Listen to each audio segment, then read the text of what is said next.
Hello friends. Hello everyone, कैसे हैं आप सब। साइंस के second chapter nutrition in animal, इस चैप्टर की रीडिंग कर रहे थे हम लोग। और इस चैप्टर में हम डाइजेशन इन ह्यूमन, इसको समझने की कोशिश कर रहे थे। डाइजेशन इन ह्यूमंस में हमने क्या क्या देखा था कि सबसे पहले फूड हमारा कहाँ से स्टार्ट हुआ था, बकल कैविटी से स्टार्ट हुआ, और उसके बाद स्टमक में गया एसोफेगस के through. Oesophagus means food pipe. और उसके बाद क्या हुआ, उसके बाद स्टमक के बाद कहाँ गया, स्मॉल इंटेस्टाइन में गया। स्मॉल इंटेस्टाइन के बाद लार्ज इंटेस्टाइन में जाएगा। अब स्मॉल इंटेस्टाइन में फूड का डाइजेशन कंप्लीट हो गया, बट उस डाइजेशन से हमको गेन क्या हुआ, जो भी डाइजेशन होने के बाद कॉम्प्लेक्स सब्सटेंसेस जो थे वो सिंप्लेक्स में कन्वर्ट हुए। अब उनका एब्जॉर्प्शन भी होगा स्मॉल इंटेस्टाइन के अंदर। तो आज के टॉपिक में हम एब्जॉर्प्शन इन स्मॉल इंटेस्टाइन, इसको देखते हैं क्या है। The digested food can now pass into the blood vessels in the wall of the intestine. अब जो डाइजेस्टेड फूड है वो क्या हो रहा है कि हमारे स्मॉल इंटेस्टाइन से जैसे जैसे पास हो रहा है, तो स्मॉल इंटेस्टाइन के थ्रू ही ब्लड वेसल्स में वो इंटर कर रहा है। ब्लड वेसल्स में मतलब जिन वेसल्स में, जिन पाइप्स में ब्लड फ्लो करता है, उन पाइप्स के अंदर, ब्लड के अंदर अब उसको मिक्स होना है डाइजेस्टेड फूड को। डाइजेस्टेड फूड में जो आपके प्रोटीन, विटामिन, मिनरल्स, ये सब डाइजेस्ट होने के बाद जिस भी फॉर्म में आए हैं उस फॉर्म में अब उनको ब्लड के अंदर मिक्स होंगे, तब वो हमारी बॉडी के डिफरेंट पार्ट में डिस्ट्रीब्यूट होंगे। तो इसी प्रोसेस को क्या बोलते हैं, this process is called absorption. Absorption, ये प्रोसेस क्या कहलाता है, एब्जॉर्प्शन कहलाता है। The inner walls of the small intestine have thousands of finger-like outgrowths. होता क्या है कि स्मॉल इंटेस्टाइन के इनर वॉल पे, मीन्स उसके अंदर की जो सतह है उसमें फिंगर की तरीके से, जैसे हमारी उंगलियां होती हैं उस तरीके से बहुत सारी हजारों लाखों की संख्या में आउटग्रोथ, मीन्स वहां पर एक फिंगर टाइप की आउटग्रोथ निकली होती हैं। वो क्या होती हैं, दीज आर कॉल्ड विलेय। इनको हम क्या बोलते हैं, विले बोलते हैं। इसका सिंगुलर विले मीन्स बहुत सारी जो ये फिंगर लाइक आउटग्रोथ है इनको विले बोलते हैं। और सिंगुलर इसका क्या है, मीन्स एक उसके, अगर उसकी सिंगल यूनिट की बात करें, एक को हम बोले तो क्या बोलेंगे, villus. Okay, can you guess what the role of villi could be in the intestine. अब ये विले जो है इसका क्या रोल है, विले किस टाइप की है, आपको थोड़ा सा समझाने की कोशिश करते हैं।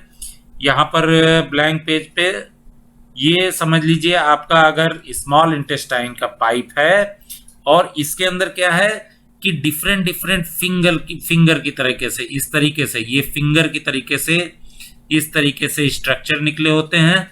और ये क्या होते हैं, ये पूरे स्मॉल इंटेस्टाइन में जगह जगह रहते हैं। ये आपके जो डाइजेस्टेड फूड है इसको आपके ब्लड वेसल्स में पहुंचाने का काम करते हैं।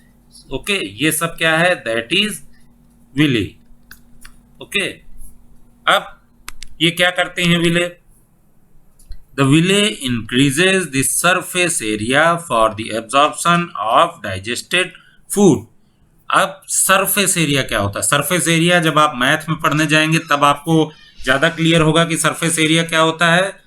विले क्या करते हैं कि आपका जो फूड एब्जॉर्ब होना है उसके एरिया को बढ़ा देते हैं। कैसे, अब सपोज अगर हम इसी जो इसकी हम बात कर रहे थे स्मॉल इंटेस्टाइन की, स्मॉल इंटेस्टाइन किस टाइप की थी, एक सर्कुलर पाइप टाइप की थी। तो अगर ये सर्कुलर पाइप की हम बात करें तो ये सर्कुलर पाइप अगर इसमें एब्जॉर्प्शन होना है तो इसका एरिया क्या है, केवल ये सारा किनारे किनारे इसका एरिया है जहां से फूड एब्जॉर्ब होना है।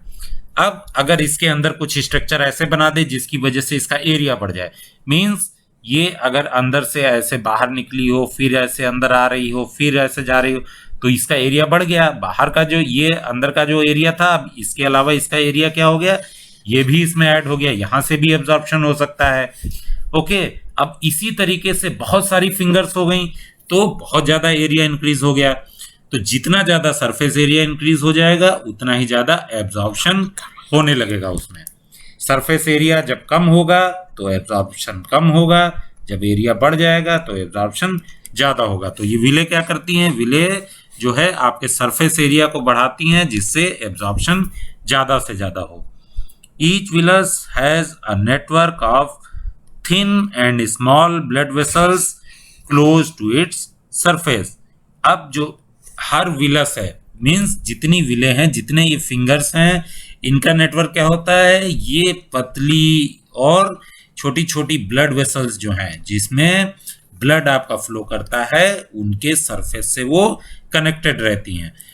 फिर आपके स्मॉल इंटेस्टाइन से उन्होंने फूड, जो डाइजेस्टेड फूड था, उसको एब्जॉर्ब करके वो कहाँ पहुंचा दे रही हैं, ब्लड के अंदर पहुंचा दे रही हैं। इधर से उन्होंने एब्जॉर्ब किया और उसको ब्लड में मिक्स कर दिया। The surface of the villi absorb the digested food material. अब जो विले का सरफेस है वो डाइजेस्टेड फूड मटेरियल को एब्जॉर्ब करता है और ब्लड में मिक्स कर देता है। तो यही प्रोसेस हमारा एब्जॉर्प्शन कहलाता है। The absorb substances are transported via the blood vessels to different organs of the body where they are used to build complex substances such as the proteins required by the body। अब क्या हुआ कि हमारे blood में जो ये digested food है वो विले के थ्रू, विलेस के थ्रू जो है आपके ब्लड में चला गया स्मॉल इंटेस्टाइन से एब्जॉर्ब होने के बाद। अब उस ब्लड में जब पहुंच गया तो ब्लड पूरी बॉडी में ट्रांसपोर्ट हो रही है और डिफरेंट डिफरेंट ऑर्गन्स में ब्लड वेसल्स जा रही हैं। तो ये हमारा डाइजेस्टेड फूड है जो है पूरी बॉडी में ट्रांसपोर्ट हो जा रहा है, डिफरेंट डिफरेंट ऑर्गन्स में पहुंच रहा है। और अब ये क्या था, जितने कॉम्प्लेक्स सब्सटेंसेस थे सबको हमने ब्रेक करके सिंप्लेक्स सब्सटेंसेस में कन्वर्ट किया और यही हमारा डाइजेशन का इरादा था। अब वो ब्लड में मिक्स होने के बाद फिर से बॉडी के सारे पार्ट्स में पहुंच करके कॉम्प्लेक्स सब्सटेंसेस में फिर से चेंज हो रहा है, जैसे जो भी बॉडी के लिए रिक्वायर्ड है। अब क्यों चेंज हो रहा है, जैसे आपको पता था कि प्रोटीन्स क्या रिक्वायर्ड, किस लिए रिक्वायरमेंट है प्रोटीन का बॉडी में, आपकी बॉडी के ग्रोथ के लिए, उसके अगर कहीं कोई डैमेज हो गया है तो उसके रिपेयरिंग के लिए। तो ये सारी चीज़ें कैसे हो रही हैं, जो आपकी ब्लड वेसल्स हैं वो सारा डाइजेस्टेड फूड जो लेकर के जा रही हैं वहाँ ये सारा काम कर रही हैं। अब इस प्रोसेस को हम क्या कहते हैं, this is called assimilation. Okay, तो एब्जॉर्प्शन के बाद में जब ब्लड वेसल्स में हमारा प्रोटीन पहुंच गया, डाइजेस्टेड फूड पहुंच गया, जितने भी सिंप्लेक्स सब्सटेंसेस पहुंच गए, वो जब डिफरेंट ऑर्गन में पहुंचे और उन ऑर्गन्स में जब उसका उनके रिक्वायरमेंट के हिसाब से फिर उनका यूज हुआ, तब उसको हम एसिमिलेशन कहेंगे। In the cells glucose breaks down with the help of oxygen into carbon dioxide and water and energy is released। जैसे जो आपका स्टार्च या इस टाइप का शुगर का आइटम आपने जो लिया था, कार्बोहाइड्रेट लिया था, वो किस में कन्वर्ट हुआ, ग्लूकोज में कन्वर्ट हुआ। ग्लूकोज ब्लड में मिक्स हुआ, ब्लड में मिक्स होने के बाद डिफरेंट ऑर्गन्स में पहुंचा। अब डिफरेंट ऑर्गन में पहुंचने के बाद जब ग्लूकोज टूटता है तब क्या होता है, ग्लूकोज टूटता है तो ऑक्सीजन, कार्बन डाइऑक्साइड और वाटर बनेगा और बहुत सारी एनर्जी रिलीज होगी। ये एनर्जी आपकी कहाँ यूटिलाइज होती है, जो आप दिन भर काम करते हो, वर्क करते हो, इस सब के लिए आपको क्या चाहिए होता है, एनर्जी चाहिए होती है। तो ग्लूकोज के हेल्प से हमको इसी तरीके से एनर्जी हमारी बॉडी को मिलती है। The food that remains undigested and unabsorbed इंटर्स into large intestine. अब जो भी फूड हमारा डाइजेस्ट हो गया या जो डाइजेस्ट नहीं भी हो पाया या जो एब्जॉर्ब नहीं हो पाया, अब स्मॉल इंटेस्टाइन के बाद वो कहाँ पहुंच जाता है, लार्ज इंटेस्टाइन में पहुंचता है। अब लार्ज इंटेस्टाइन में फूड के साथ क्या होता है, the large intestine is wider and shorter than small intestine. Large intestine का नाम है लार्ज इंटेस्टाइन, बट ये स्मॉल इंटेस्टाइन से छोटी होती है। लेकिन नाम लार्ज इंटेस्टाइन क्यों है, क्योंकि वो उससे वाइडर है, चौड़ी है। ठीक है, इसके पाइप्स अगर पतले हैं स्मॉल इंटेस्टाइन के और ज़्यादा लंबी है, बट लार्ज इंटेस्टाइन क्या है, छोटी है बट वो चौड़ी है, इसलिए इसका नाम लार्ज इंटेस्टाइन है। It is about 1.5 metre in length. ये लगभग 1.5 मीटर, 1.5 मीटर के आसपास होती है लंबाई में। स्मॉल इंटेस्टाइन कितनी थी, almost 7.5 metre. Okay, its function is to absorb water and some salts from the undigested food material। अब लार्ज इंटेस्टाइन में डाइजेशन नहीं होता है, डाइजेशन हमारा कहाँ खत्म हो गया, पूरा स्मॉल इंटेस्टाइन में खत्म हो गया। लार्ज इंटेस्टाइन में फिर क्या होता है, जो भी अनडाइजेस्टेड फूड या डाइजेस्टेड फूड सब पहुंचता है, वो क्या पहुंचता है, लिक्विड फॉर्म में पहुंचता है, उसमें वाटर भी ऐड होता है और कुछ मिनरल्स भी रह जाते हैं जो एब्जॉर्ब नहीं हो पाते हैं स्मॉल इंटेस्टाइन में। तो ये सारा एक्सेस वाटर और मिनरल ये सब कहाँ एब्जॉर्ब होता है, ये सब लार्ज इंटेस्टाइन में एब्जॉर्ब होता है। The remaining waste passes into the rectum and remains there as semi solid feces। अब इसके बाद क्या होता है, लार्ज इंटेस्टाइन के बाद में जो वेस्ट है, जो बचा हुआ है फूड, मीन्स अब ये क्या हुआ, अब हम इसको वेस्ट क्यों बोलने लगे, अभी तक इसको फूड बोल रहे थे। क्यों, क्योंकि फूड जो है हमारे स्टमक में पहुंचा, स्टमक के बाद डाइजेस्ट हुआ और एब्जॉर्ब हुआ, एब्जॉर्ब होने के बाद उसके वाटर्स मिनरल्स वो भी एब्जॉर्ब हो गए, सब कुछ एब्जॉर्ब हो गया। तो अब जो बचा वो हमारे लिए वेस्ट है, इसीलिए हम उसको वेस्ट बोल रहे हैं। तो ये वेस्ट कहाँ चला जाता है, फिर उसके बाद रेक्टम में पहुंच जाता है। रेक्टम में ये कुछ देर के लिए रहता है सेमी सॉलिड फॉर्म में, मीन्स पूरी तरीके से सॉलिड भी नहीं है और लिक्विड भी नहीं है। The fecal matter is removed through the anus from time to time. This is called egestion। अब ये बीच बीच में हम लोग जब जाते हैं फ्रेश होने के लिए और मॉर्निंग में फ्रेश होते हैं, पॉटी जाते हैं, तब क्या होता है, ये जितना वेस्ट मटेरियल है सब हम उसको बाहर कर देते हैं। This is called egestion.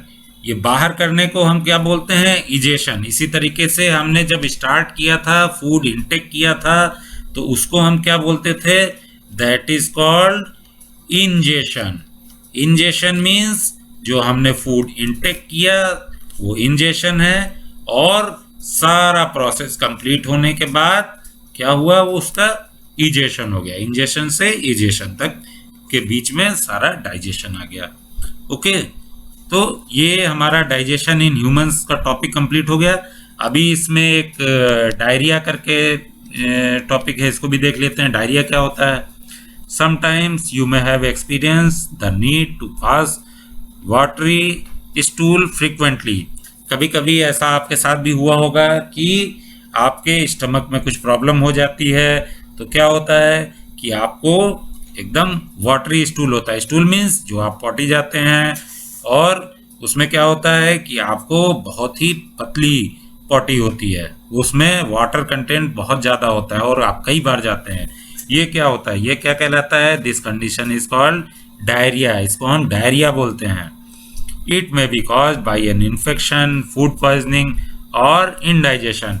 ये किस वजह से होता है, कई बार आपको कुछ इन्फेक्शन हो गया, आपने कुछ खराब चीज़ें खा ली, फूड पॉइजनिंग हो गई, या इनडाइजेशन हो गया, आपका डाइजेशन प्रॉपरली नहीं हो पाया, कुछ ऐसी चीज़ें खा ली जो डाइजेस्ट नहीं हो पाई, इसकी वजह से ये होता है।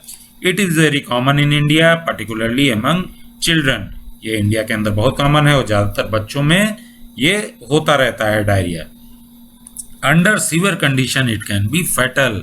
कभी कभी सीवियर कंडीशन में मीन्स जब बहुत ज़्यादा कंडीशन खराब हो जाती है, डायरिया कंट्रोल में नहीं आता है, तो ये फैटल भी हो सकता है। फैटल मीन्स इसमें आदमी मर भी सकता है, इतना ज़्यादा कंडीशन खराब हो सकती है। सो इसको हमें इतना लाइटली नहीं लेना चाहिए। This is because of the excessive loss of water and salt from the body. अब ऐसा क्यों होता है, क्योंकि हम बार बार इस तरीके का जब वाटरी हो रहा है, आपको स्टूल पास हो रहा है, तो उस वजह से क्या होता है कि आपके शरीर में पानी और मिनरल्स की कमी हो जाती है, और इस वजह से ऐसी कंडीशन आ जाती है। तो हमें क्या करना चाहिए, diarrhoea should not be neglected. Diarrhoea को निग्लेक्ट नहीं करना चाहिए। क्या करना है आपको, even before A doctor is consulted the patient should be given plenty of boiled and cooled water with a pinch of salt and sugar dissolve in it. आप doctor के पास नहीं भी पहुंच पाए हैं, आपको लेट हो रहा है या डॉक्टर अवेलेबल भी नहीं है, तब भी आपको सबसे पहले क्या स्टार्ट कर देना है कि आपको घर में पानी को बॉयल कीजिए, उसको ठंडा कर लीजिए, और उसमें क्या करिए, एक चुटकी नमक और थोड़ी सी चीनी मिला लीजिए और उसको बीच बीच में पीते रहिए। इससे क्या होगा, इससे आपकी बॉडी में जो वाटर लॉस हुआ है, जो मिनरल्स लॉस हुए हैं, वो कवर होते रहेंगे। ओके, वो रिचार्ज होते रहेंगे। इससे आपको क्या होगा कि आपको शरीर में वाटर की कमी नहीं होगी। और ये वाटर जो आप बना रहे हैं जिसमें सॉल्ट और शुगर आपने मिलाया, उसको क्या कहा जाता है? This is called oral rehydration solution या ORS। आपने ये वर्ड सुना भी होगा, ठीक है। ORS का घोल पिलाया जाता है। ORS क्या है? Oral rehydration solution. ओके, इसको आप अपने घर में भी बना सकते हैं, और जब कभी ऐसी कंडीशन हो तो ORS मीन्स इस तरीके का वाटर बना के आप दिन भर उसको पीते रहिए, ताकि आपके शरीर में, बॉडी में वाटर की या मिनरल्स की कोई कमी ना होने पाए। ओके, चलिए इसके बाद हमारा नेक्स्ट टॉपिक क्या है? डाइजेशन इन ग्रास ईटिंग एनिमल्स। जो एनिमल्स ऐसे हैं जो घास खाते हैं और ग्रास ईटिंग है, उनमें डाइजेशन किस टाइप का होता है। तो इस टॉपिक को हम नेक्स्ट वीडियो में कवर करेंगे। Till then, bye bye friends.